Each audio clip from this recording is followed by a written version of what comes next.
ಆತ್ಮೀಯ ಸ್ಪರ್ಧಾ ಮಿತ್ರರೇ ಮತ್ತು ಎಲ್ಲ ವಿದ್ಯಾರ್ಥಿಗಳೇ, ತಮಗೆ ಅನುಕೂಲ ಆಗಲಿ ಅಂತೇಳಿ ಕರ್ನಾಟಕದ ರಾಜ್ಯಪಾಲರ ಪಟ್ಟಿಯನ್ನು ತಮ್ಮ ಜೊತೆಗೆ ಹಂಚಿಕೊಳ್ತಾ ಇದ್ದು, ಇದರಲ್ಲಿ ರಾಜ್ಯಪಾಲರು ಮತ್ತು ಅವರ ಅವಧಿ, ಅದರ ಜೊತೆಗೆ ಅವರ ಅವಧಿಯಲ್ಲಿ ಆಗಿರುವಂಥ ವಿಶೇಷತೆ ಮತ್ತು ಅವರ ಕುರಿತು ಸಂಕ್ಷಿಪ್ತ ಮಾಹಿತಿಯನ್ನು ತಮ್ಮ ಜೊತೆಗೆ ಹಂಚಿಕೊಳ್ತಾ ಇದ್ದು, ಈ ವಿಡಿಯೋ ತಮಗೆ ಇಷ್ಟ ಆದರೆ ಲೈಕ್ ಮಾಡಿ, ಶೇರ್ ಮಾಡಿ ಮತ್ತು ಮರಿದೆ ಸಬ್ಸ್ಕ್ರೈಬ್ ಮಾಡಿ ಅಂತ ಹೇಳ್ತಾ, ನೋಡಿ, ಕರ್ನಾಟಕದ ಮೊಟ್ಟ ಮೊದಲ ರಾಜ್ಯಪಾಲರಾಗಿ ಕಾರ್ಯವನ್ನು ನಿರ್ವಹಿಸಿದವರು ಯಾರು ಅಂತಂದರೆ ಜಯಚಾಮರಾಜ ಒಡೆಯರ್ ಅವರು. ಇವರು 1 ನವೆಂಬರ್ 1956ರಿಂದ 4 ಮೇ 1964ರವರೆಗೂ ಕೂಡ ಕರ್ನಾಟಕದ ರಾಜ್ಯಪಾಲರಾಗಿ ಕಾರ್ಯವನ್ನು ನಿರ್ವಹಿಸಿದರು.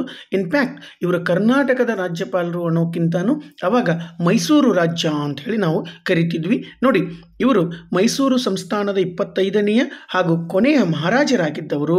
ಇವರು 1940ರಿಂದ 50ರವರೆಗೂ ಕೂಡ ರಾಜ್ಯಗಳ ಏಕೀಕರಣ ಸಮಯದಲ್ಲಿ, ಅಂದರೆ ಪ್ರಾಂತ್ಯಗಳ ಏಕೀಕರಣದ ಸಮಯದಲ್ಲಿ ರಾಜ್ಯಭಾರವನ್ನು ನಡೆಸ್ತಾರೆ.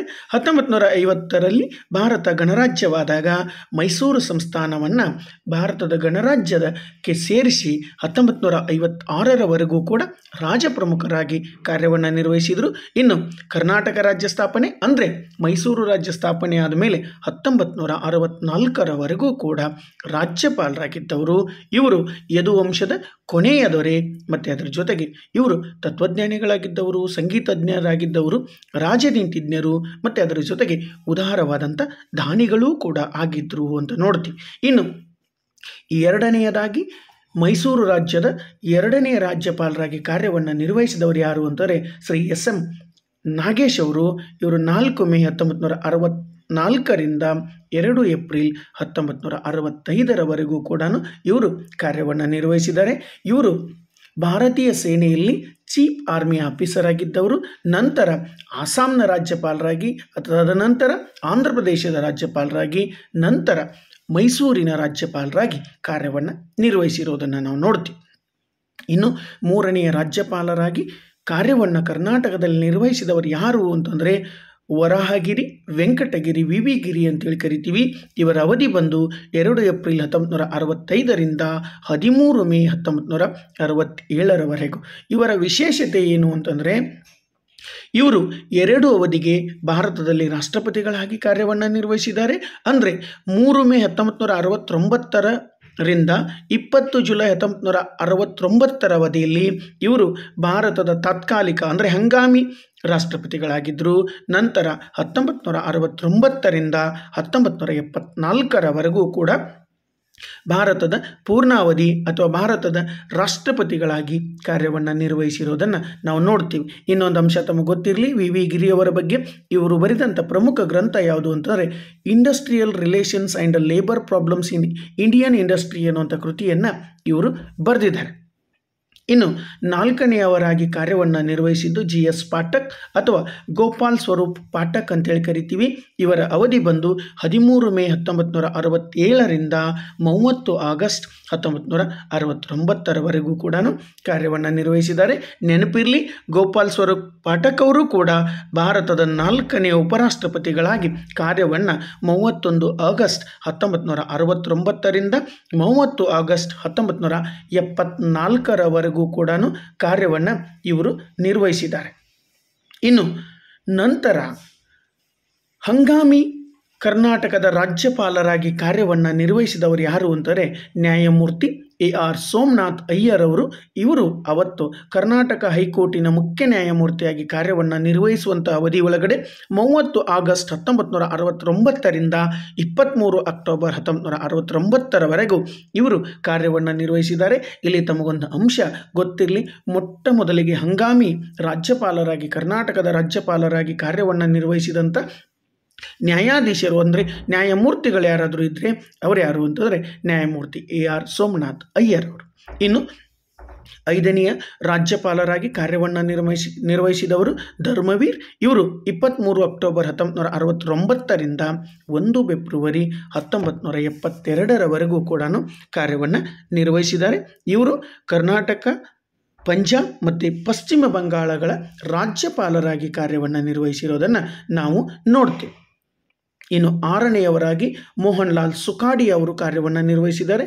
ಇವರು 1 ಫೆಬ್ರವರಿ 1972ರಿಂದ 31 ಅಕ್ಟೋಬರ್ 1973ರವರೆಗೂ ಕರ್ನಾಟಕ, ಆಂಧ್ರ ಪ್ರದೇಶ ಮತ್ತು ತಮಿಳುನಾಡು ರಾಜ್ಯಗಳಲ್ಲಿ ರಾಜ್ಯಪಾಲರಾಗಿ ಕಾರ್ಯವನ್ನು ನಿರ್ವಹಿಸಿದಂಥ ಮೋಹನ್ ಲಾಲ್ ಸುಖಾಡಿ ಅವರು 1 ಫೆಬ್ರವರಿ 1972ರಿಂದ 31 ಅಕ್ಟೋಬರ್ 1973ರವರೆಗೂ ಮೈಸೂರು ರಾಜ್ಯದ ರಾಜ್ಯಪಾಲರಾಗಿ ಕಾರ್ಯವನ್ನು ನಿರ್ವಹಿಸಿದ್ದಾರೆ. ನಂತರ ಆಂಧ್ರ ಪ್ರದೇಶ ಮತ್ತು ತಮಿಳುನಾಡುಗಳಲ್ಲೂ ಕೂಡ ರಾಜ್ಯಪಾಲರಾಗಿದ್ದರು. ಇನ್ನೊಂದು ಅಂಶ ತಾವು ನೆನಪಿಟ್ಕೊಳ್ಳಿ, ಮೈಸೂರು ರಾಜ್ಯದ ರಾಜ್ಯಪಾಲರಾಗಿ 1 ಫೆಬ್ರವರಿ 1972ರಿಂದ 31 ಅಕ್ಟೋಬರ್ 1973ರವರೆಗೆ, ನಂತರ ನವೆಂಬರ್ 1, 1973ಕ್ಕೆ ಕರ್ನಾಟಕ ರಾಜ್ಯ ಉದಯ ಆಯಿತು. ಅಂದರೆ ಮೈಸೂರು ರಾಜ್ಯವನ್ನು ಕರ್ನಾಟಕ ಅಂತೇಳಿ ಕರೆದ್ವಿ. ಆ ಅವಧಿ ಒಳಗಡೆ ಕರ್ನಾಟಕದ ರಾಜ್ಯಪಾಲರಾಗಿ ಯಾರಿದ್ರು ಅಂತಾರೆ, ಇದೇ ಮೋಹನ್ ಲಾಲ್ ಸುಖಾಡಿ ಅವರು. ಇವರು ನೋಡಿ, ಮೈಸೂರು ರಾಜ್ಯದ ರಾಜ್ಯಪಾಲರಾಗಿ 31 ಅಕ್ಟೋಬರ್ 1973ರವರೆಗೂ ಇದ್ದರೆ, ಅವರೇ ಮುಂದುವರೆದು ಕರ್ನಾಟಕ ಅಂತೇಳಿ ನಾಮಕರಣಗೊಂಡಾಗ, ಅಂದರೆ ಕರ್ನಾಟಕ ಅಂತೇಳಿ ನಾಮಕರಣಗೊಂಡಾದ ಮೇಲೆ 1 ನವೆಂಬರ್ 1973ರಿಂದ 10 ಜನವರಿ 1976ರವರೆಗೂ ಕೂಡ ಅಧಿಕಾರದಲ್ಲಿದ್ದರು.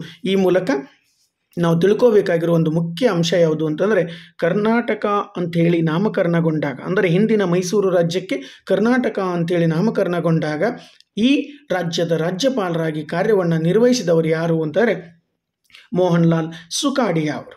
ಇನ್ನು 7ನೆಯ ರಾಜ್ಯಪಾಲರಾಗಿ ಕಾರ್ಯವನ್ನು ನಿರ್ವಹಿಸಿದವರು ಯಾರು ಅಂತಂದರೆ ಉಮಾಶಂಕರ್ ದೀಕ್ಷಿತ್ ಅವರು. ಇವರು 10 ಜನವರಿ 1976ರಿಂದ 2 ಆಗಸ್ಟ್ 1977ರವರೆಗೂ ಕಾರ್ಯವನ್ನು ನಿರ್ವಹಿಸಿದ್ದಾರೆ. ಇವರು ಕಾರ್ಯವನ್ನು ನಿರ್ವಹಿಸಿದಾದ ಮೇಲೆ, ಅಂದರೆ ಕರ್ನಾಟಕದ ರಾಜ್ಯಪಾಲರಾಗಿ ನಿವೃತ್ತಗೊಂಡ ಮೇಲೆ ಪಶ್ಚಿಮ ಬಂಗಾಳದ ರಾಜ್ಯಪಾಲರಾಗಿ ಕಾರ್ಯವನ್ನು ನಿರ್ವಹಿಸಿ ನಂತರ ಕರ್ನಾಟಕದಲ್ಲಿ ರಾಜ್ಯಪಾಲರಾಗಿ ಕಾರ್ಯವನ್ನು ನಿರ್ವಹಿಸಿರೋದನ್ನು ನಾವು ನೋಡ್ತೇವೆ. ಇನ್ನು ಗೋವಿಂದ ನಾರಾಯಣ್ ಅನ್ನುವಂಥವರು 8ನೇ ರಾಜ್ಯಪಾಲರಾಗಿ 2 ಆಗಸ್ಟ್ 1977ರಿಂದ 15 ಏಪ್ರಿಲ್ 1983ರವರೆಗೂ ಕೂಡ ಕಾರ್ಯವನ್ನು ನಿರ್ವಹಿಸಿರೋದನ್ನು ನೋಡ್ತೀವಿ. ಇವರ ವಿಶೇಷತೆ ಏನು ಅಂತಂದರೆ, ಇವರು ನೇಪಾಳದ ದೊರೆಗೆ ಸಹಾಯಕರಾಗಿ ಅಥವಾ ಸಲಹೆಗಾರರಾಗಿ ಕೂಡ ನೇಮಕವಾಗಿದ್ದನ್ನು ನಾವು ನೋಡ್ತೀವಿ. ಯಾರ್ದು ಅಂತಾರೆ, ಗೋವಿಂದ ನಾರಾಯಣ ಅವ್ರದ್ದು. ಇನ್ನು 9ನೇ ರಾಜ್ಯಪಾಲರಾಗಿ ಕಾರ್ಯವನ್ನು ನಿರ್ವಹಿಸಿದವರು A.N. ಬ್ಯಾನರ್ಜಿ ಅಥವಾ ಅಶೋಕನಾಥ್ ಬ್ಯಾನರ್ಜಿ ಅಂತೇಳಿ ಕರಿತೀವಿ. ಇವರು 16 ಏಪ್ರಿಲ್ 1983ರಿಂದ 25 ಫೆಬ್ರವರಿ 1988ರವರೆಗೂ ಕೂಡ ಕಾರ್ಯವನ್ನು ನಿರ್ವಹಿಸಿದ್ದಾರೆ. ಇನ್ನು ಅತಿ ಪ್ರಮುಖವಾಗಿ ತಾವು ನೆನಪಿಟ್ಕೋಬೇಕಾಗಿರೋದೇನು ಅಂದರೆ, 10ನೆಯ ರಾಜ್ಯಪಾಲರಾಗಿ ಕಾರ್ಯವನ್ನು ನಿರ್ವಹಿಸಿದವರು ಯಾರು ಅಂತಾರೆ ಪಿ ವೆಂಕಟಸುಬ್ಬಯ್ಯ ಅಂತೇಳಿ. ಇವರು 26 ಫೆಬ್ರವರಿ 1988ರಿಂದ 5 ಫೆಬ್ರವರಿ 1990ರವರೆಗೂ ಕಾರ್ಯವನ್ನು ನಿರ್ವಹಿಸಿದ್ದಾರೆ. ಇವರು ಮೊದಲಿಗೆ ಬಿಹಾರದ ರಾಜ್ಯಪಾಲರಾಗಿ ನಂತರ ಕರ್ನಾಟಕದ ರಾಜ್ಯಪಾಲರಾಗಿ ಕಾರ್ಯವನ್ನು ನಿರ್ವಹಿಸಿದರು. ಇವರ ಅವಧಿಯೊಳಗಡೆ ಕರ್ನಾಟಕದೊಳಗಡೆ S.R. ಬೊಮ್ಮಾಯಿಯವರು ಮುಖ್ಯಮಂತ್ರಿಗಳಾಗಿದ್ದಾಗ S.R. ಬೊಮ್ಮಾಯಿಯವರ ಸರ್ಕಾರವನ್ನು ವಜಾಗೊಳಿಸಿ ರಾಷ್ಟ್ರಪತಿ ಆಡಳಿತವನ್ನು ಇವರು ಹೇರಿದರು. ನಂತರ S.R. ಬೊಮ್ಮಾಯಿಯವರು ಅದನ್ನು ಸುಪ್ರೀಂ ಕೋರ್ಟಲ್ಲಿ ಪ್ರಶ್ನೆ ಮಾಡಲಾಗಿ, ಭಾರತದ ಒಕ್ಕೂಟದ ವ್ಯವಸ್ಥೆಗೆ ರಾಜ್ಯಗಳು ಮತ್ತು ಕೇಂದ್ರದ ಮಧ್ಯೆ ಯಾವ ಥರದ ಸಂಬಂಧಗಳಿರಬೇಕು, ಅದರ ಜೊತೆಗೆ ಚುನಾಯಿತ ಮುಖ್ಯಮಂತ್ರಿಗೆ ಕೇಂದ್ರ ಸರ್ಕಾರ ಯಾವುದೇ ಕಾರಣಕ್ಕೂ ತೊಂದರೆಗಳನ್ನ ಕೊಡಬಾರದು, ಅದರ ಜೊತೆಗೆ ಮುಖ್ಯಮಂತ್ರಿ ತನ್ನ ಬಲಾಬಲ ಅಂದರೆ ತನಗಿರುವಂಥ ಬಹುಮತವನ್ನು ಸದನದಲ್ಲಿಯೇ ಮಂಡಿಸಬಹುದು ವಿನಃ ರಾಜ್ಯಪಾಲರ ರಾಜಭವನದಲ್ಲಿ ಅಲ್ಲ ಅನ್ನುವಂಥ ತೀರ್ಪನ್ನು ಕೊಟ್ಟಿರೋದು ಈ ಪಿ ವೆಂಕಟಸುಬ್ಬಯ್ಯನವರು S.R. ಬೊಮ್ಮಾಯಿಯವರನ್ನು ಅಧಿಕಾರದಿಂದ ವಜಾ ಮಾಡಿದ್ದಕ್ಕೆ. ಅದಕ್ಕೆ ನೆನಪಿಟ್ಕೊಳ್ಳಿ, ಕರ್ನಾಟಕದಲ್ಲಿ S.R. ಬೊಮ್ಮಾಯಿಯವರು ಅಧಿಕಾರದಲ್ಲಿದ್ದಾಗ ಆ ಸರ್ಕಾರವನ್ನು ವಜಾಗೊಳಿಸಿ ಪಿ ವೆಂಕಟಸುಬ್ಬಯ್ಯ ಅವರು ರಾಷ್ಟ್ರಪತಿಗಳ ಆಡಳಿತವನ್ನು ಹೇರಿರೋದನ್ನು ನಾವು ನೋಡ್ತೀವಿ. ಆ ಪ್ರಕರಣ, ಆ ಮೊಕದ್ದಮೆ ಇದೆಯಲ್ಲ, ಭಾರತದ ಸಂವಿಧಾನಿಕ ಚೌಕಟ್ಟಿಗೆ ಒಂದು ಮಹತ್ವದ ತೀರ್ಪನ್ನು ಕೊಡಲಿಕ್ಕೆ ಕಾರಣವಾಗಿರುವಂಥ ಅಂಶ ನಾವು ತಿಳ್ಕೋಬೇಕು. ಅದಕ್ಕೆ ಪಿ ವೆಂಕಟಸುಬ್ಬಯ್ಯನವರ ಅವಧಿ ಒಳಗಡೆ ಇರುವ ಸರ್ಕಾರವನ್ನು ಕಿತ್ತೊಗೆದು ಅಥವಾ ಬಹುಮತ ಇದ್ದಂಥ ಸರ್ಕಾರವನ್ನೇ ಇವರು ಬಹುಮತ ಇಲ್ಲ ಅಂತೇಳಿ ರಾಷ್ಟ್ರಪತಿಗಳ ಆಡಳಿತವನ್ನು ಘೋಷಣೆ ಮಾಡಲಿಕ್ಕೆ ಶಿಫಾರಸು ಮಾಡಿದರು. ಆ ಮೂಲಕ ಕೇಂದ್ರ ಸರ್ಕಾರ ರಾಷ್ಟ್ರಪತಿಗಳ ಆಡಳಿತವನ್ನು ಹೇರಿರೋದನ್ನು ನಾವು ನೋಡ್ತೀವಿ. ನಂತರ ಪಿ ವೆಂಕಟಸುಬ್ಬಯ್ಯನವರ ಆದ ಮೇಲೆ ನ್ಯಾಯಮೂರ್ತಿ S. ಮೋಹನ್ ಅವರು ತಾತ್ಕಾಲಿಕ ಅಥವಾ ಹಂಗಾಮಿ ರಾಜ್ಯಪಾಲರಾಗಿ 5 ಫೆಬ್ರವರಿ 1990ರಿಂದ 8 ಮೇ 1990ರವರೆಗೂ ಕೂಡ ಕಾರ್ಯವನ್ನು ನಿರ್ವಹಿಸಿದರು. ಇವರು ಕರ್ನಾಟಕ ಉಚ್ಚ ನ್ಯಾಯಾಲಯದ ಮುಖ್ಯ ನ್ಯಾಯಮೂರ್ತಿಯಾಗಿರುವಂಥ ಅವಧಿ ಒಳಗಡೆ ಹಂಗಾಮಿ ರಾಜ್ಯಪಾಲರಾಗಿ ಕಾರ್ಯವನ್ನು ನಿರ್ವಹಿಸಿರೋದನ್ನು ನಾವು ನೋಡ್ತೀವಿ. ಇನ್ನು ಭಾನು ಪ್ರತಾಪ್ ಸಿಂಗ್ 11ನೇ ರಾಜ್ಯಪಾಲರಾಗಿ 8 ಮೇ 1990ರಿಂದ 6 ಜನವರಿ 1991ರವರೆಗೂ ಕಾರ್ಯವನ್ನು ನಿರ್ವಹಿಸಿದ್ದಾರೆ. ಇನ್ನು 12ನೇಯವರಾಗಿ ಖುರ್ಷಿದ್ ಆಲಂ ಖಾನ್ ಅವರು ಇವರು 6 ಜನವರಿ 1991ರಿಂದ 2 ಡಿಸೆಂಬರ್ 1999ರವರೆಗೂ ರಾಜ್ಯಪಾಲರಾಗಿ ಕಾರ್ಯವನ್ನು ನಿರ್ವಹಿಸಿದ್ದಾರೆ. ಇವರ ವಿಶೇಷತೆ ಏನು ಅಂದರೆ ಇವರು ಮೂಲತಃ ಗೋವಾದ ರಾಜ್ಯಪಾಲರಾಗಿ ನಂತರ ಕರ್ನಾಟಕದ ರಾಜ್ಯಪಾಲರಾಗಿ ಕಾರ್ಯವನ್ನು ನಿರ್ವಹಿಸಿದ್ದಾರೆ. ಅದರ ಜೊತೆಗೆ ಜಯಚಾಮರಾಜೇಂದ್ರ ಒಡೆಯರ್ ಅವರನ್ನು ಬಿಟ್ಟರೆ ಹೆಚ್ಚು ಅವಧಿಗೆ ಕರ್ನಾಟಕದ ರಾಜ್ಯಪಾಲರಾಗಿದ್ದವರು ಯಾರು ಅಂದರೆ ಖುರ್ಷಿದ್ ಆಲಂ ಖಾನ್ ಅಥವಾ ಖುರ್ಷಿದ್ ಆಲಂ ಖಾನ್ ಅಂತೇಳಿ ಕರಿತೀವಿ. ಇವರ ಅವಧಿಯ ಇನ್ನೊಂದು ವಿಶೇಷತೆ ಏನು ಅಂದರೆ ಕರ್ನಾಟಕದಲ್ಲಿ ಅಧಿಕಾರ ವಿಕೇಂದ್ರೀಕರಣ ಅಥವಾ ನಾವೇನಿವತ್ತು ಸ್ಥಳೀಯ ಸರ್ಕಾರಗಳು ಅಂತೇಳಿ ಕರಿತೀವಲ್ಲ, ಪಂಚಾಯತ್ ರಾಜ್ ಕಾಯ್ದೆ ಅಸ್ತಿತ್ವಕ್ಕೆ ಬಂದಿದ್ದು ಯಾರ ಅವಧಿ ಒಳಗಡೆ ಅಂತಾರೆ ಖುರ್ಷಿದ್ ಆಲಂ ಖಾನ್ ಅವರ ಅವಧಿ ಒಳಗಡೆ. ಆವಾಗ ಕರ್ನಾಟಕದಲ್ಲಿ ವೀರಪ್ಪ ಮೊಯ್ಲಿಯವರ ಮುಖ್ಯಮಂತ್ರಿ ಆಡಳಿತದ ಅವಧಿಯಲ್ಲಿ ಈ ಕಾಯ್ದೆ ಜಾರಿಗೆ ಬಂದಿದ್ದು, ಅದನ್ನು ತಾವು ನೆನಪಿಟ್ಟುಕೊಳ್ಳಿ. ಇನ್ನು 13ನೇ ರಾಜ್ಯಪಾಲರಾಗಿ ಕರ್ನಾಟಕಕ್ಕೆ ಏಕೈಕ ರಾಜ್ಯಪಾಲರು ಅಂದರೆ ಮಹಿಳಾ ರಾಜ್ಯಪಾಲರಾಗಿ ಕಾರ್ಯವನ್ನು ನಿರ್ವಹಿಸಿದವರು ಯಾರು ಅಂತಾರೆ VS ರಮಾದೇವಿ. ಇವರು ಕರ್ನಾಟಕದ ಮೊಟ್ಟ ಮೊದಲ ಮಹಿಳಾ ರಾಜ್ಯಪಾಲರು ಅಂತೇಳಿ ಕರಿತೀವಿ. ಇವರು 2 ಡಿಸೆಂಬರ್ 1999ರಿಂದ 20 ಆಗಸ್ಟ್ 2002ರವರೆಗೂ ರಾಜ್ಯಪಾಲರಾಗಿ ಕಾರ್ಯವನ್ನು ನಿರ್ವಹಿಸಿದ್ದಾರೆ. ಮೂಲತಃ ಇವರು ಹಿಮಾಚಲ ಪ್ರದೇಶದ ರಾಜ್ಯಪಾಲರಾಗಿ ನಂತರ ಕರ್ನಾಟಕದ ರಾಜ್ಯಪಾಲರಾಗಿ ಕಾರ್ಯವನ್ನು ನಿರ್ವಹಿಸಿದ್ದಾರೆ. ಅದರ ಜೊತೆಗೆ ಇನ್ನೊಂದು ಅಂಶ ತಮಗೆ ಗೊತ್ತಿರಲಿ, ಇವರು ಭಾರತದ ಕೇಂದ್ರ ಚುನಾವಣಾ ಆಯೋಗದ ಮುಖ್ಯ ಆಯುಕ್ತರಾಗಿ 1990 ನವೆಂಬರ್ 26ರಿಂದ 1990 ಡಿಸೆಂಬರ್ 11ರವರೆಗೂ ಕೂಡ ಕಾರ್ಯವನ್ನು ನಿರ್ವಹಿಸಿದ್ದಾರೆ.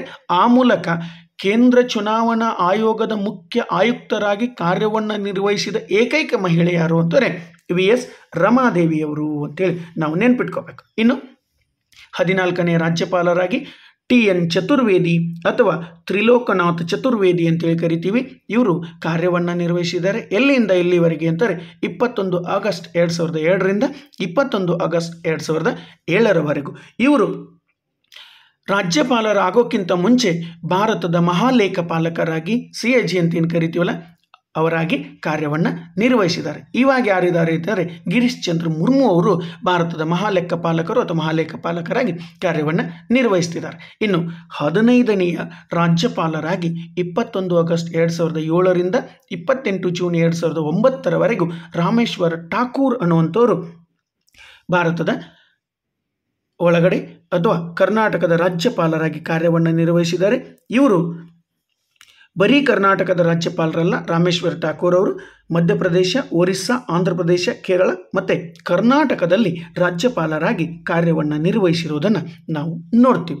ಇನ್ನು 16ನೇಯ ರಾಜ್ಯಪಾಲರಾಗಿ ಹಂಸರಾಜ್ ಭಾರದ್ವಾಜ್ ಅವರು 29 ಜೂನ್ 2009ರಿಂದ 29 ಜೂನ್ 2014ರವರೆಗೂ ಕೂಡ ಕಾರ್ಯವನ್ನು ನಿರ್ವಹಿಸಿರೋದನ್ನು ನೋಡ್ತೀವಿ. ಇವರು ಸುಪ್ರೀಂ ಕೋರ್ಟಿನ ಹಿರಿಯ ನ್ಯಾಯವಾದಿಗಳು ಅಂದರೆ ಲಾಯರ್ ಆಗಿದ್ದರು. ಇವರು 3 ಪುಸ್ತಕಗಳನ್ನು ಬರೆದು ತುಂಬ ಪ್ರಖ್ಯಾತರಾಗಿದ್ದಾರೆ. ಆ 3 ಪುಸ್ತಕಗಳ ಹೆಸರೇನು ಅಂತಾರೆ ಲಾಯರ್ಸ್ ಆ್ಯಂಡ್ ಜಡ್ಜಸ್ ಅನ್ನುವಂಥ ಒಂದು ಪುಸ್ತಕ, ಸೋಲ್ ಆಫ್ ಇಂಡಿಯಾ ಅನ್ನುವಂಥದ್ದು 2ನೇ ಪುಸ್ತಕ, 3ನೇದು crime, criminal justice and human rights ಅನ್ನುವಂಥ ವಿವಿಧ ಪುಸ್ತಕಗಳನ್ನು ಬರೆದಿರುವಂಥವ್ರು. ಇನ್ನು ಕೆ ರೋಸಯ್ಯ ಇವರು ಹಂಗಾಮಿ ರಾಜ್ಯಪಾಲರಾಗಿ 2014 ಜೂನ್ 29ರಿಂದ 2014 ಸೆಪ್ಟೆಂಬರ್ 1ರವರೆಗೂ ಕರ್ನಾಟಕದ ಹಂಗಾಮಿ ರಾಜ್ಯಪಾಲರಾಗಿ ಕಾರ್ಯವನ್ನು ನಿರ್ವಹಿಸಿದ್ದಾರೆ. ಯಾವ ಅವಧಿ ಒಳಗಡೆ ಅಂದರೆ ಇವರು ತಮಿಳುನಾಡಿನ ರಾಜ್ಯಪಾಲರಾಗಿದ್ದುಕೊಂಡು ಕರ್ನಾಟಕದಲ್ಲಿ ಹಂಸರಾಜ್ ಭಾರದ್ವಾಜ್ ಅವರ ಅವಧಿ ಮುಗಿದಾದ ಮೇಲೆ ಹೊಸ ರಾಜ್ಯಪಾಲರ ನೇಮಕ ಆಗುವವರೆಗೂ ಕೂಡ ಇವರು ಹಂಗಾಮಿ ರಾಜ್ಯಪಾಲರಾಗಿ ಕಾರ್ಯವನ್ನು ನಿರ್ವಹಿಸಿದ್ದಾರೆ. ಇನ್ನು 17ನೇ ರಾಜ್ಯಪಾಲರಾಗಿ ಕಾರ್ಯವನ್ನು ನಿರ್ವಹಿಸಿದವರು ಯಾರು ಅಂತಾರೆ ವಾಜುಭಾಯಿ ರೂಢಾಬಾಯಿ ವಾಲಾ ಅಥವಾ ವಾಜುಭಾಯಿ ವಾಲಾ ಅಂತೇಳಿ ಕರಿತೀವಿ. ಇವರು 1 ಸೆಪ್ಟೆಂಬರ್ 2014ರಿಂದ 5 ಜುಲೈ 2021ರವರೆಗೆ ಕರ್ನಾಟಕದ ರಾಜ್ಯಪಾಲರಾಗಿ ಕಾರ್ಯವನ್ನು ನಿರ್ವಹಿಸಿರೋದನ್ನು ನಾವು ನೋಡ್ತೀವಿ. ಇನ್ನು ಇವರು ನಂತರ ಇವತ್ತು ಪ್ರಸ್ತುತ ಇರುವಂಥವ್ರು ಯಾರು ಅಂತಂದರೆ ತಾವರ್ ಚಂದ್ ಗೆಹ್ಲೋಟ್. ಇವರು 11 ಜುಲೈ 2021ರಿಂದ ಕಾರ್ಯವನ್ನು ನಿರ್ವಹಿಸ್ತಿದ್ದಾರೆ. ಇವರ ಮೂಲತಃ ಎಲ್ಲಿಯವರು ಅಂದರೆ ಮಧ್ಯಪ್ರದೇಶ ರಾಜ್ಯದವರು. ಪ್ರಸ್ತುತ ಕರ್ನಾಟಕದ 18ನೇ ರಾಜ್ಯಪಾಲರಾಗಿ ಇವರು ಕಾರ್ಯನಿರ್ವಹಿಸುತ್ತಿರುವುದನ್ನು ನಾವು ನೋಡ್ತೀವಿ. ಆತ್ಮೀಯ ಸ್ಪರ್ಧಾಕಾಂಕ್ಷಿಗಳೇ ಮತ್ತು ವಿದ್ಯಾರ್ಥಿಗಳೇ, ರಾಜ್ಯಪಾಲರ ಪಟ್ಟಿಯನ್ನು ತಮ್ಮ ಜೊತೆಗೆ ಹಂಚಿಕೊಂಡಿದ್ದು, ಇದನ್ನು ತಾವು ಚೆನ್ನಾಗಿ ಬಳಸ್ಕೊತೀರಿ ಅಂತ ಹೇಳ್ತಾ ಈ ವಿಡಿಯೋ ತಮಗೆ ಇಷ್ಟ ಆದರೆ ಲೈಕ್ ಮಾಡಿ, ಶೇರ್ ಮಾಡಿ ಮತ್ತು ಮರೀದೆ ಸಬ್ಸ್ಕ್ರೈಬ್ ಮಾಡಿ ಅಂತ ಹೇಳ್ತಾ ವಂದನೆಗಳು.